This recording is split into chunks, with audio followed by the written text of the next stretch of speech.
Don't worry about cracking me or trying to figure me out.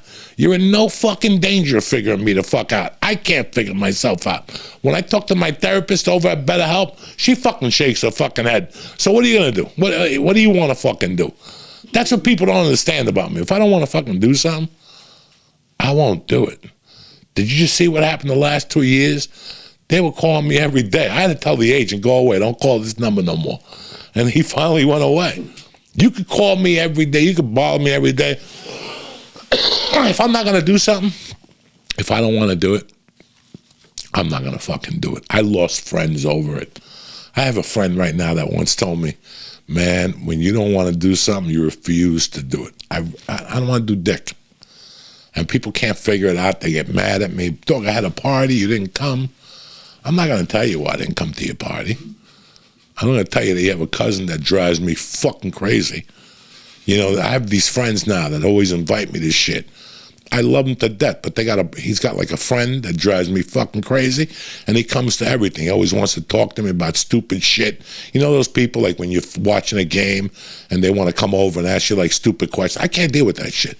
But he's so tight with him, I can't insult him either, so I just bow out. I just don't do anything with them because I know that if I get 3 fucking bong hits on me or something, this guy starts giving me an ear beating, I'm going to go off, and I don't want to go off. So that's what a lot of people don't understand. Guys, I didn't give a fuck when I was 25. What makes you think I give a fuck now? Did you ever think about that shit? Like, what makes you think? When I was 25, I put a gun to a motherfucker's head and put him in the trunk of a car. And that was one of many, guys. That was the ones that you heard of. I'm sitting here every fucking day going, one of these guys going to pop up back in my life. Hey, 30 years ago, Joey Diaz put a gun to my head in Harlem. These guys don't fucking, they're not part of the woke culture, I guess. They don't want to see me canceled. I'm dying for one of these idiots to pop up and say, hey, man, 31 years ago, I looked at the pictures and I remembered it was Joey who tied me up in an apartment in Harlem. Nobody's fucking said nothing. That was me. That was fucking who I was. I'm not proud of that. I'm not proud of that fucking animal anyway. You know, I looked at a picture of me the other day. We were watching Molly's game, and we were talking about snow or something like that, and I was trying to show Mercy, like, the Colorado Caps, you know, like the snow. And she's like, Daddy, that was you. And I go, I guess. She's like, what do you mean you guess? I go, I guess that was me. Everybody tells me it's me. I don't know who that fucking guy is. I don't remember that guy. That guy, whatever the fuck he was thinking about. Right there, that picture of me standing there with the white T-shirt, God knows what I was thinking about. Mugging, robbing, snorting, jumping out of a plane. Who the fuck knows at that age? I don't know who that fucking guy is. I feel bad for that guy. Not really. I mean, but when I think of my life at that time, I feel kind of bad for me how lost and confused and fucking stupid I fucking was. But we live, we learn, and I'm not that person no more, but I still got that picture, and it's me. Nothing you could fucking do. I got to get all those pictures and send them to the book people anyway. They want to see a bunch of, they're like, oh, just send us the pictures. I go, dog, there's picture, like maybe 8 of them that you could fucking use. I've been going through those pictures lately. I got those 2 pictures of my mom that they're kind of foggy. I got this one that you see every fucking day. You're not going to want to see it in a book. So I don't know what we're going to do with the book, but the book has an official motherfucking release date of May 23rd, 2023.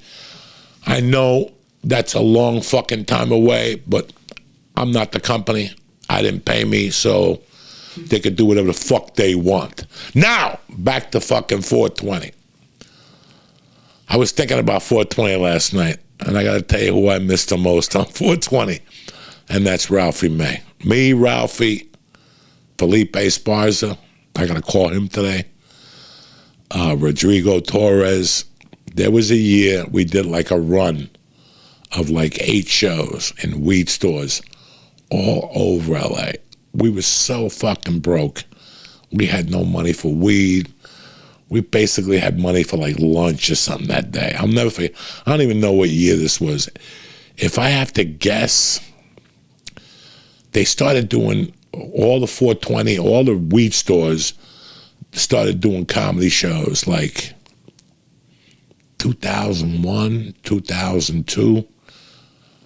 And, you know, I mean, fuck, guys. They paid $50 and an eighth of weed, and you could smoke as much weed as you could while you were there. Are you fucking kidding me? And they give you a deal on the weed. So basically, you bought weed at a deal, you know. But we would do the fucking Kushmart.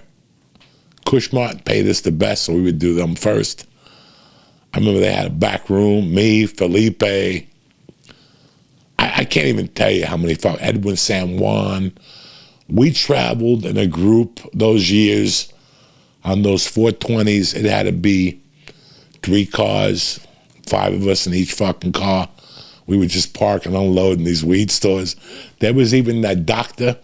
When I first got my first license, it was $300. No, for the license. Oh, for that, yeah. Like in 99, 2000. It's $250 now. I think in Jersey. I think it could be a little cheaper in Jersey. But when the licenses first came out in LA, they were $200. I'm like, I can't afford $200. Mm-hmm. It was Rogan who took me and Brian to a doctor. I forget the fucking street. This guy was a wackadoo. He had gone to jail for doing something, and Rogan took us up there. The guy knew Rogan from somewhere and shit. And Rogan was like, yeah, give them all licenses. I'm like, I got $30 in my pocket. I hope Rogan doesn't think I'm paying for this fucking license. And when the bill came, he paid for it and goes, you guys got a license now. I was like, what the fuck? And I'll never forget, we used to go to Kushmart. We used to go to that weed store on Beverly there was a weed store, Mike, that had a backyard. And these motherfuckers built a stand, not a stand, what the fuck am I saying? They built a stage, they built the sides.